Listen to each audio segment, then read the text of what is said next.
কার স্বার্থ বিসর্জন দিয়ে নয়, তাদের স্বার্থ বিসর্জন দিয়ে আমাদের সাথে বন্ধুত্ব করুক, সেটা আমরা চাই না। এই নীতি অনুসরণ করা ভারতের জন্য বাঞ্ছনীয়। আমরা বন্ধুত্ব চাই, আমরা কর্তৃত্ব চাই না, প্রভুত্ব চাই না। আমাদের দুইটা জিনিস পাওনা আছে, ফারাক্কা, তিস্তা, আমাদের অধিকার। উভয় দেশের মর্যাদা, সার্বভৌমত্বের প্রতি সম্মান রেখেই বন্ধুত্ব করতে হবে।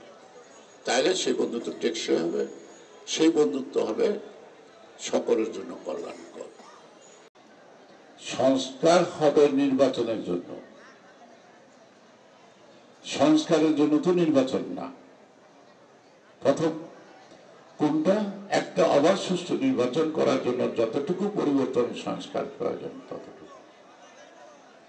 আর একটা সংস্কার হবে নির্বাচনের পর, অর্থাৎ এই যে জনগণের সামনে আমরা প্রতিশ্রুতি দিচ্ছি, সেগুলি উইদাউট পার্লামেন্ট আমরা এটা কার্যকর করতে পারবো না।